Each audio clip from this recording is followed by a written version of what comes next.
वक्त के उस पार उत्तराखंड की पहाड़ियों में बसा एक छोटा सा कस्बा था, देवगांव। यह कस्बा अपनी सुंदर वादियों, बहती नदियों और प्राचीन मंदिरों के लिए मशहूर था। यहाँ के लोग सरल, शांत और प्रकृति के करीब रहने वाले थे। इसी कस्बे में रहती थी अनाया, 22 साल की, पढ़ाई में तेज और अपने सपनों को लेकर हमेशा उत्साहित रहने वाली लड़की। अनाया का सपना था कि वह पहाड़ों से निकलकर बड़े शहर में जाकर कुछ बड़ा करे। अनाया रोज सुबह सूरज उगने से पहले उठती, पहाड़ी रास्तों पर दौड़ती और फिर नदी किनारे बैठकर अपने स्केचबुक में चित्र बनाती। उसे पेंटिंग का बहुत शौक था। उसके पिता गांव के स्कूल में अध्यापक थे और चाहते थे कि बेटी भी पढ़ाई करके कोई सरकारी नौकरी करे, लेकिन अनाया का मन कला में था। एक दिन गांव में एक नया परिवार आया। उनका बेटा अर्नव, जो हाल ही में दिल्ली से आया था, अपने दादा दादी के साथ यहां रहने लगा। अर्नव की उम्र लगभग 24 साल थी। लंबा, शांत और किताबों में खोए रहने वाला लड़का। उसने दिल्ली में इंजीनियरिंग की थी, लेकिन किसी वजह से नौकरी छोड़कर गांव आ गया था। पहली बार अनाया ने अर्नव को तब देखा जब वह नदी किनारे पेड़ की छाया में बैठा किताब पढ़ रहा था। हवा में उसके बाल उड़ रहे थे। अनाया ने अनजाने में ही उसे कुछ देर तक देखा और फिर जल्दी से स्केचबुक में उसका चित्र बनाने लगी। तुम ड्राइंग कर रही हो? अचानक अर्नव की आवाज आई। अनाया चौंकी। हाँ, मतलब हाँ, मैं बस ऐसे ही, अर्नव ने मुस्कुराते हुए कहा। अच्छा है, क्या मैं देख सकता हूं? अनाया ने हिचकिचाते हुए स्केचबुक आगे बढ़ाई। अर्नव ने देखा तो उसमें उसका ही चेहरा बना था। ये तो मैं हूं, उसने हल्की हंसी के साथ कहा। अनाया को शर्म आई। वो दरअसल मैं बस ऐसे ही ड्रॉ कर रही थी। अर्नव ने कोई मजाक नहीं उड़ाया। उसने गंभीर होकर कहा, तुम बहुत अच्छा बनाती हो, शायद तुम्हें इसे आगे बढ़ाना चाहिए। अनाया ने पहली बार किसी अजनबी से अपने दिल की बात कही, पर पापा चाहते हैं कि मैं सरकारी नौकरी करूं। अर्नव ने धीरे से कहा, कभी कभी हमें वही करना चाहिए जो हमें जिंदा महसूस कराए। उस दिन के बाद दोनों की मुलाकातें बढ़ने लगीं। सुबह नदी किनारे, शाम को मंदिर की सीढ़ियों पर और कभी कभी गांव की पगडंडियों पर चलते हुए अनाया अर्नव को अपने सपनों के बारे में बताती और अर्नव अपने अतीत के बारे में बहुत कम कहता।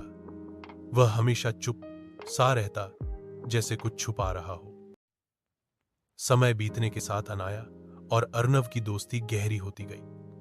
अब वे रोज नदी किनारे मिलते, जहां अनाया पेंटिंग करती और अर्नव किताब पढ़ते हुए उससे बातें करता। एक दिन अनाया ने पूछा, अर्नव, तुमने दिल्ली की नौकरी क्यों छोड़ दी? सब लोग कहते हैं कि वहां तुम्हारा बहुत अच्छा करियर था। अर्नव ने कुछ देर चुप रहकर कहा, कभी कभी जिंदगी हमें ऐसे मोड़ पर ला देती है जहां हमें समझ नहीं आता कि क्या सही है। मेरे साथ भी कुछ ऐसा ही हुआ। मतलब? अनाया ने उत्सुकता से पूछा। मतलब वहां सब कुछ था, पैसा, सुविधा, लेकिन मैं खुश नहीं था। मुझे लगा शायद इन पहाड़ों में आकर मैं खुद को ढूंढ पाऊंगा। अनाया ने उसे देखा। उसकी आंखों में एक अजीब सी उदासी थी। तुम्हें क्या खोजनी है अर्नव? शायद सुकून। उस दिन के बाद अनाया ने महसूस किया कि अर्नव की मुस्कान के पीछे बहुत सारी बातें छुपी हैं, लेकिन उसने कभी जोर नहीं दिया। गांव का मेले वाला दिन। देवगांव में सालाना मेला लगा। पूरा कस्बा रंगों से भर गया। झूले, मिठाइयां, लोकगीत, नृत्य, सब कुछ था। अनाया ने पहली बार अर्नव को वहां देखा। वह भीड़ में थोड़ा असहज लग रहा था। तुम यहां? अनाया ने हंसते हुए कहा। हाँ, दादी जबरदस्ती लेकर आई। अच्छा तो चलो, तुम्हें असली मेले का मजा दिखाती हूं। अनाया ने उसका हाथ पकड़ा और झूले की लाइन में खड़ी हो गई।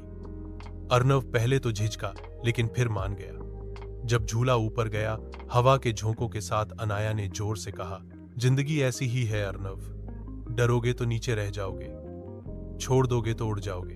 अर्नव ने उसकी तरफ देखा। उसके चेहरे पर वो चमक थी जो अर्नव ने लंबे समय से किसी में नहीं देखी थी। उस पल उसे महसूस हुआ कि यह लड़की उसकी जिंदगी में कुछ बदल रही है। मेले के बाद से अर्नव और अनाया के बीच की दूरी और कम हो गई। वे अब केवल दोस्त नहीं रहे, दोनों के मन में कुछ और ही बनने लगा था, जिसे दोनों महसूस तो कर रहे थे लेकिन कह नहीं पा रहे थे। एक शाम जब बारिश हो रही थी, अनाया नदी किनारे पहुंची। उसने देखा अर्नव पहले से वहां बैठा है। तुम भीग जाओगे, अनाया ने कहा। अर्नव ने मुस्कुराकर जवाब दिया, कभी कभी भीगना अच्छा लगता है। अनाया उसके पास बैठ गई। बारिश की बूंदें दोनों पर गिर रही थीं। अर्नव, तुम्हें लगता है कि लोग अपने सपनों को सच कर सकते हैं? अनाया ने पूछा। हाँ, लेकिन उसके लिए हिम्मत चाहिए, और सबसे बड़ी बात, हमें किसी की जरूरत होती है जो हम पर विश्वास करे। अनाया ने धीमे स्वर में कहा, अगर मैं तुम्हारे साथ रहूं तो क्या तुम अपने डर को हरा पाओगे? अर्नव ने उसकी आंखों में देखा। कुछ कहने ही वाला था कि अचानक उसका फोन बज उठा। वह जल्दी से उठा, कॉल रिसीव की और थोड़ी दूरी पर जाकर बात करने लगा। अनाया ने पहली बार उसकी आंखों में घबराहट देखी। जब वह वापस आया तो अनाया ने पूछा, सब ठीक है? अर्नव ने झूठ बोलते हुए कहा, हाँ, बस एक पुराना दोस्त था। अर्नव ने कुछ देर तक चुप रहकर कहा, 2 साल पहले दिल्ली में मेरी एक मंगेतर थी सिया। हम दोनों एक दूसरे से बहुत प्यार करते थे, लेकिन हमारी शादी से ठीक पहले एक सड़क दुर्घटना में उसकी मौत हो गई। अनाया चुप हो गई। अर्नव ने आगे कहा, उस हादसे के बाद सब कुछ बदल गया। मुझे लगा कि शायद मेरी वजह से वो गई। मैं खुद को कभी माफ नहीं कर पाया। नौकरी छोड़ दी, दोस्तों से दूर हो गया और यहां आकर छिपने लगा। अनाया ने धीरे से कहा, अर्नव, तुम भागकर अतीत नहीं बदल सकते, लेकिन क्या सिया चाहती कि तुम अपनी पूरी जिंदगी उसी दर्द में गुजारो? अर्नव ने उसकी तरफ देखा। उसकी आंखों में आंसू थे। मुझे डर है कि अगर मैंने किसी को फिर से अपने दिल में जगह दी तो, अगर फिर कुछ खो दिया तो। अनाया ने उसका हाथ पकड़ा। जिंदगी खोने के डर में जीने के लिए नहीं है। जो लोग चले जाते हैं वे हमें सिखा जाते हैं कि हमें बाकी के पलों को और गहराई से जीना चाहिए। उस रात अर्नव ने पहली बार अपना दर्द किसी को बताया, और अनाया ने पहली बार महसूस किया कि उसका दिल अर्नव के लिए पहले से कहीं ज्यादा धड़कने लगा है। अगले कुछ दिनों में अर्नव पहले से हल्का महसूस करने लगा। उसने अपने पुराने दर्द को पहली बार किसी के साथ साझा किया था। अनाया उसके लिए अब सिर्फ एक दोस्त नहीं रही, वह उसकी नई उम्मीद बन गई थी। एक सुबह अर्नव अनाया को पहाड़ के सबसे ऊंचे दृश्य स्थल पर ले गया। वहां से पूरा देवगांव दिखाई देता था, हरी घाटियां, बहती नदी और दूर दूर तक फैले बादल। अनाया, अर्नव ने कहा, मैंने बहुत समय डर में बिताया, लेकिन शायद अब मैं फिर से जीना सीख सकता हूं, और शायद इसका कारण तुम हो। अनाया के दिल की धड़कन तेज हो गई। उसने धीरे से कहा, मैंने भी हमेशा सोचा था कि मैं अपने सपनों को अकेले पूरा करूंगी, लेकिन अब लगता है कि कुछ सपने साथ में पूरे होते हैं। दोनों की आंखें मिली, लेकिन उसी पल अर्नव के फोन पर फिर से कॉल आया। उसने देखा और चेहरा बदल गया। मुझे जाना होगा, वह बोला। कौन था? अनाया ने पूछा। बस दिल्ली से कोई। अर्नव जल्दी में चला गया। अनाया के मन में सवाल थे, आखिर कौन है जो बार बार उसे बुला रहा है? क्या अर्नव का अतीत पूरी तरह खत्म नहीं हुआ?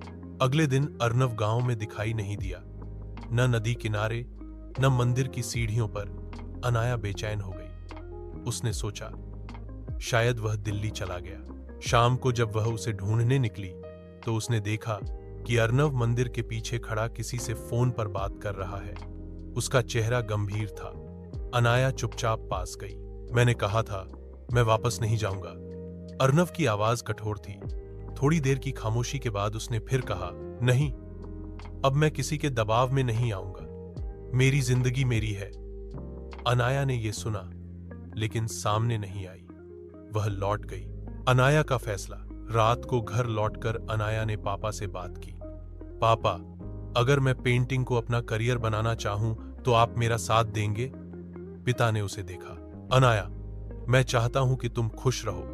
अगर तुम्हें यकीन है कि यही तुम्हारा रास्ता है तो मैं तुम्हारा हाथ नहीं रोकूंगा। अनाया को लगा कि उसकी जिंदगी भी बदल रही है। अगली सुबह सुबह अर्नव ने अनाया को बुलाया। मुझे तुमसे कुछ कहना है, उसने कहा। अनाया ने गंभीर होकर पूछा, तुम्हारे अतीत से जुड़ा हुआ? अर्नव ने सिर हिलाया। हाँ, लेकिन उससे ज्यादा मेरे भविष्य से। अर्नव ने गहरी सांस ली। दिल्ली में मेरा परिवार चाहता है कि मैं वापस जाऊं। उनका कहना है कि मैं यहां अपना समय बर्बाद कर रहा हूं। वे चाहते हैं कि मैं फिर से वही पुरानी जिंदगी शुरू करूं, कॉर्पोरेट जॉब, बड़े शहर की दौड़। अनाया ने धीरे से पूछा, और तुम क्या चाहते हो? मैं अब वहां लौटना नहीं चाहता, मैं यहीं रहना चाहता हूं। लेकिन सच कहूं तो मुझे नहीं पता कि मैं यहां किस तरह का भविष्य बना सकता हूं।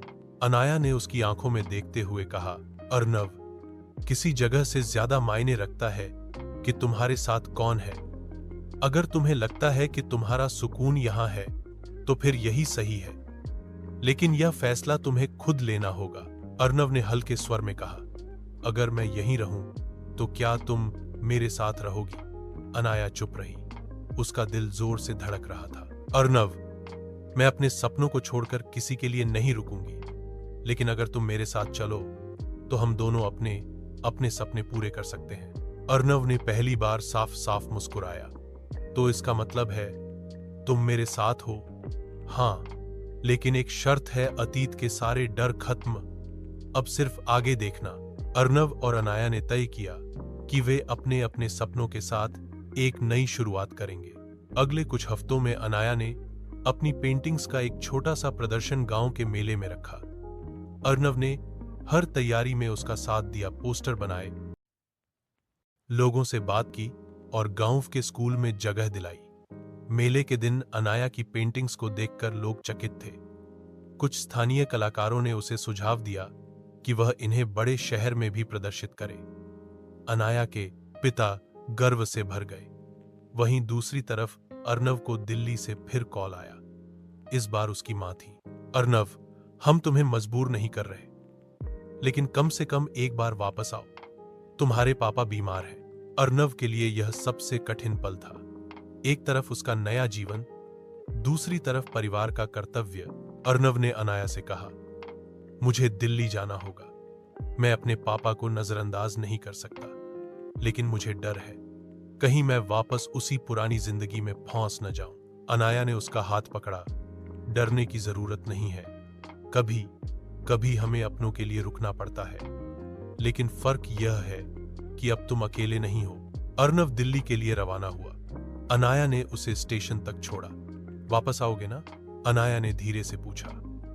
अर्नव ने उसकी ओर देखकर कहा, हां, अब मेरे पास लौटने की वजह है। दिल्ली पहुंचकर अर्नव ने अपने पिता को देखा।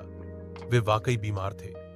परिवार ने उससे कहा, तुम्हारी जिम्मेदारी सिर्फ अपनी नहीं है अर्नव, तुम्हारे पापा की तबीयत ठीक होने तक तुम्हें यहां रहना होगा। अर्नव ने सिर झुका लिया। अनाया की नई चुनौती। गांव में अनाया अपनी पेंटिंग्स को लेकर और गंभीर हो गई। उसने तय किया कि वह बड़े शहर में एक एग्जीबिशन करेगी, लेकिन इसके लिए पैसे चाहिए थे। उसने बच्चों को पेंटिंग सिखाना शुरू किया और धीरे धीरे पैसे बचाने लगी। रात को वह अक्सर अर्नव को याद करती।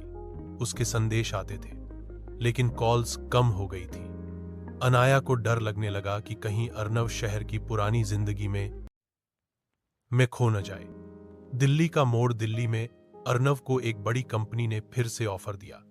उसके परिवार ने दबाव डाला, ये मौका मत छोड़ो, गांव की साधारण जिंदगी से क्या मिलेगा, तुम्हारा भविष्य यही है। अर्नव ने सोचा, क्या वह फिर वही रास्ता चुन लेगा जिसे वह छोड़कर आया था, या वह अपनी नई पहचान को बचाएगा। अर्नव देर रात छत पर बैठा था। दिल्ली की रोशनी चारों ओर चमक रही थी, लेकिन उसके भीतर अंधेरा था। उसने अनाया के कहे शब्द याद किए, अतीत के सारे डर खत्म, अब सिर्फ आगे देखना। उसने अपने फोन पर अनाया का मैसेज देखा, तुम वही करो जो तुम्हें सुकून दे, मैं यही हूं। अर्नव ने तय कर लिया।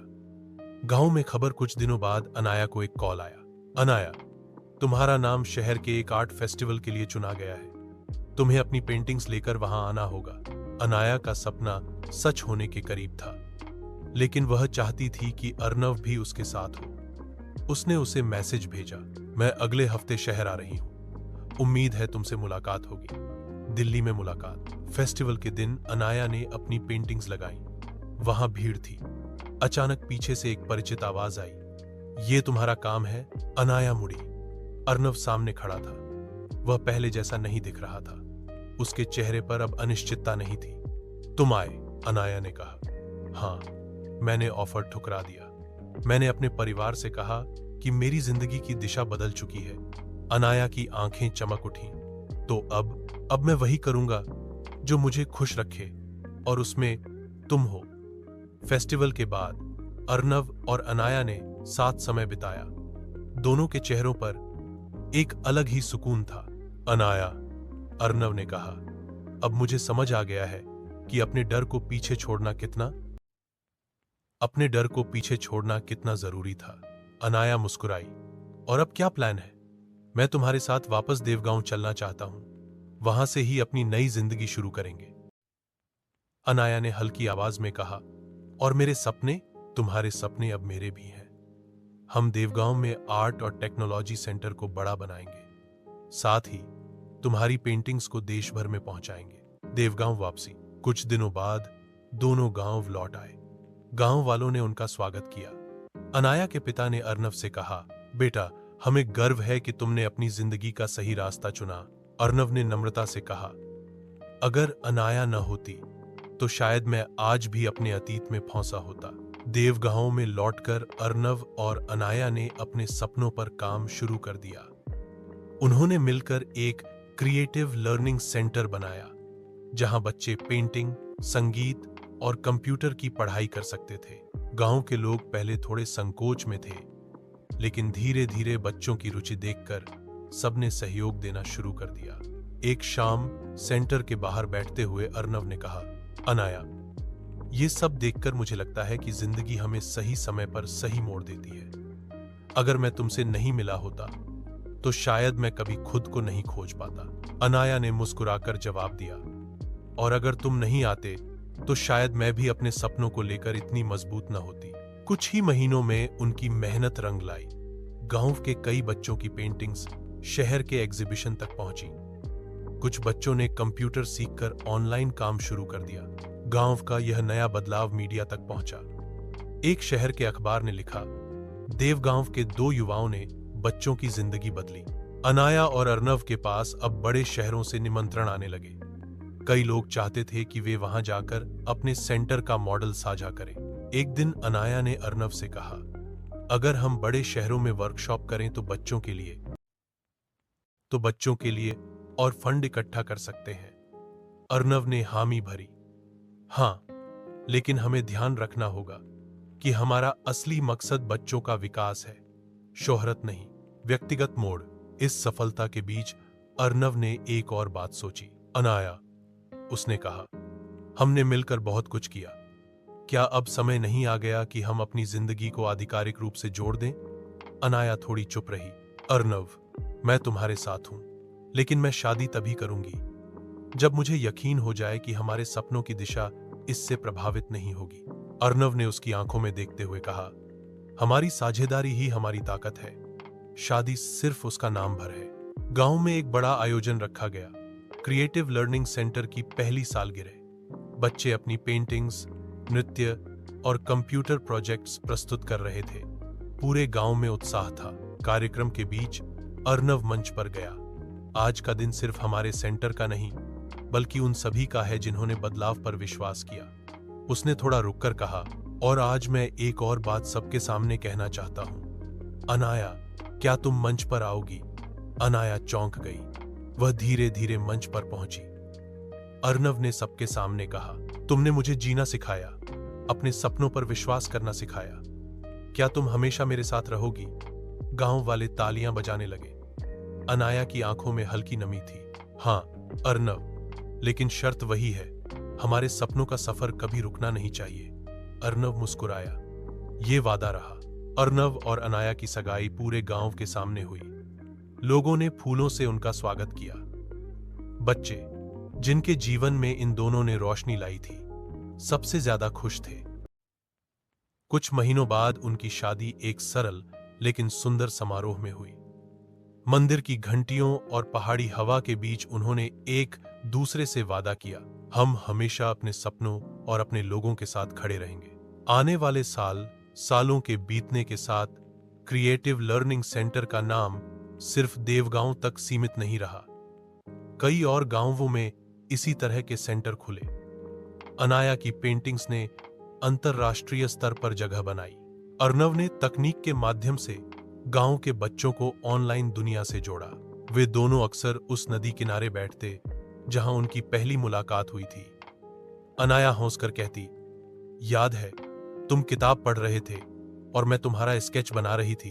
अर्नव मुस्कुराता, हाँ, शायद वही दिन था जब मेरी जिंदगी बदलनी शुरू हुई। अंतिम संदेश कहानी यहीं खत्म होती है, लेकिन इसका सार यह है, अतीत का दर्द हमें रोक सकता है, लेकिन अगर हम उसे पीछे छोड़ दें तो नए रास्ते खुलते हैं। सच्चा प्यार वह है जो हमें और मजबूत बनाता है, हमारे सपनों को पंख देता है, और सबसे अहम खुशियां सिर्फ अपने लिए नहीं बल्कि दूसरों के जीवन में रोशनी लाने से भी मिलती हैं।